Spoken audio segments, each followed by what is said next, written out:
წარმოგიდგენთ მუსიკოსების დავით ოკუჯავასა და მადინა ტეხოვას ოჯახურ პორტრეტს.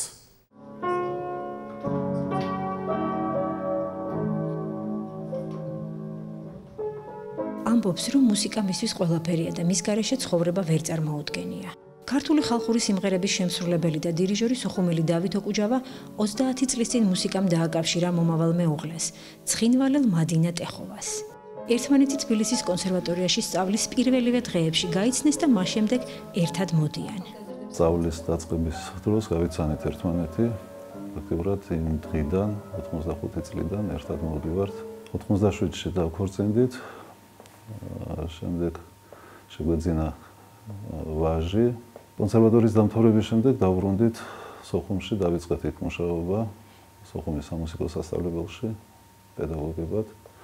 მე პარალელურად მუშაობდი ახლად ჩამოყალიბებული ის იყო მაშინ შექმნილი ქართული ანსამბლი სიმღერის დაცეკვის აფხაზეთის. ცხინვალში დავიბადე, იქ დავამთავრე სკოლა, სასწავლებელშიც იქ ვსწავლობდი, სამუსიკო სასწავლებელში და მერე ჩამოვედი თბილისში. ძირითადად ახლა ასეა თუ ისეა, ოსები უფრო რუსეთში მიდიოდნენ, იმიტომ რომ რუსული სკოლა დამთავრებული გვიჭირდა ძალიან და მეც ძალიან გამიჭირდა, რა თქმა უნდა, იმიტომ რომ ქართული არ ვიცოდი. არასდროს არ ვიყავი ისეთი, რომ აი ქართველია და ცხინვალშიც იქაც კი ახლა რუსულად კი ვლაპარაკობდით, მაგრამ მეგობრები მყავდა ქართველები.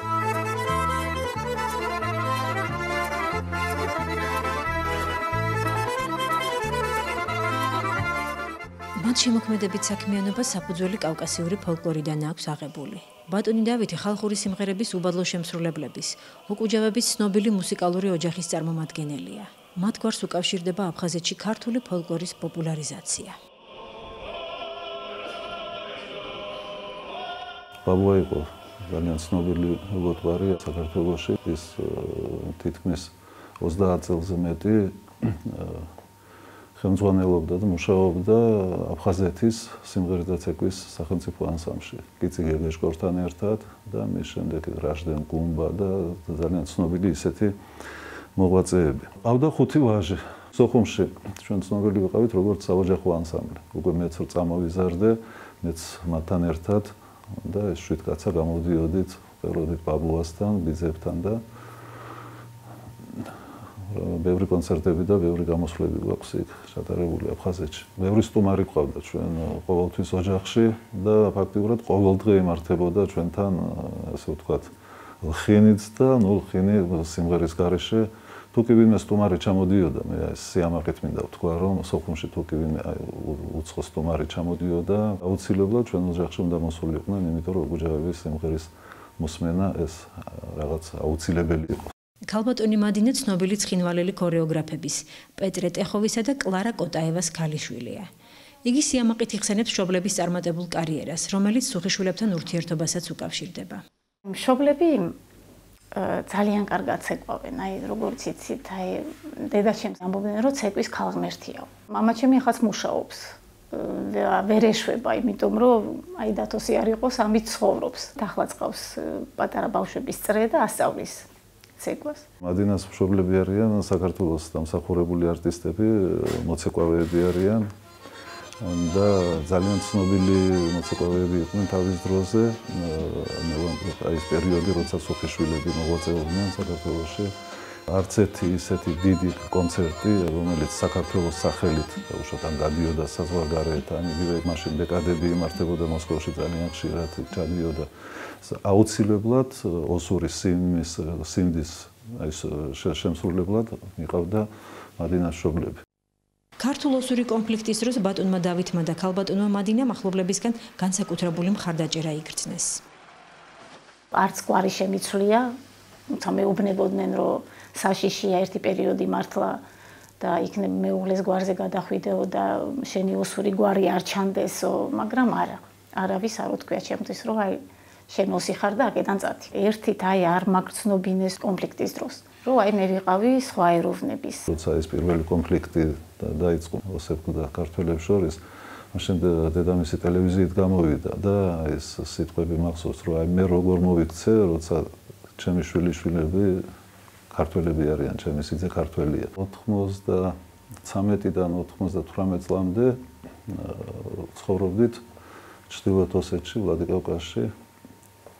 იქ მადინას მშობლები ცხოვრობდნენ. იქაც მუშაობდით ჩვენი სპეციალობით, სხვადასხვა კულტურის სახლში მუშაობდი, მუსიკალურ სკოლებში მუშაობდი, მადინა მუშაობდა. მიუხედავად იმისა, რომ უკვე კონფლიქტი იყო ოსებს და ქართველებს შორის, მაგრამ ერთი წუთიცაც არავის არასდროს არ უგზნობინებინა ჩემთვის, რომ აი შენ ქართველი ხარ, რაღაც პირიქით უფრო მეტ პატივს ცემდნენ, რომ აი რაღაც არ იგრძნო თავი შენ აქ რაღაც დაჩაგურულად. ოკუჯავა ტეხოვას ქართულ-ოსური ოჯახი დღეს თბილისში ცხოვრობს.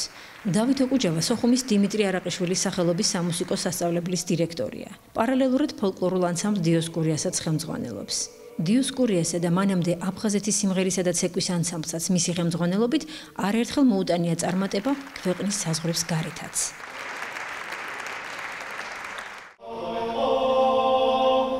მადინა ტეხოვაც სოხუმის სამუსიკო სკოლის პედაგოგია. იგი არაერთი საინტერესო და წარმატებული პროექტის ავტორია. ვცდილობ, რომ ოსური ელემენტები, ოსური მუსიკა შემოვიტანო ამ ქართულ. მე კი არ ვამბობ, რომ მანამდე არ ჟღერდა და ოსური არავინ არ იცის, მაგრამ რომ გავაკეთე ეს პროექტი და რომ ჩატარდა ეს საღამო ოსური კლასიკური მუსიკის, ყველა ძალიან ისეთი აღფრთოვანებული დარჩა და მეც ძალიან ვამაყობ, რომ მართლაც საინტერესო მუსიკა იყო და საინტერესო საღამო გამოვიდა. დავით და მადინა ოკუჯავებს სამი შვილი ყავთ. უფროსი გურამი დაოჯახებულია და ოჯახში პატარა ანასტასიაც იზრდება. ქალიშვილი ნინო პროფესიით ენერგეტიკოსია. სულ ახლახანთ მან სილამაზის კონკურსში მიიღო მონაწილეობა და მის ინტელექტი 2015 გახდა. უმცროსი მამის სეხნია დავითი კი ჩვენი მომავალი კოლეგაა. დედის მხრიდან ოსი ვარ, მამის მხრიდან ქართველი. თანაც ვამაყობდი ამით და ეხლაც ვამაყობ. აფხაზეთი მას მხოლოდ ფოტოებიდან უნახავს, ამიტომ გულწრფელია, როცა ამბობს, რომ ჯერ არის ის წავიდოდა თუ არა საცხოვრებლად სოხუმში. თუმცა მშვენივრად ესმის მშობლებისაც, რომლებიც მისგან განსხვავებით წუთითაც არ წყვეტენ ოცნებას აფხაზეთში დაბრუნებაზე. სტუმრადაც მეპატიჟებოდა. იქნება სტუმრად ჩამოხვიდეო და ჩემთვის ეს იყო რაღაც ისეთი რომ როგორ მე უთხარი ახლა ჩემს ოჯახში სტუმრად ჩამოვიდა, მე ვთქვა არანაირად არ იქნება, არ მოხდება არასდროს, სანამ ჩვენი დაბრუნება არ იქნება, იქით მე სტუმრად სოხუმში ვერასდროს ვერ ჩავალ.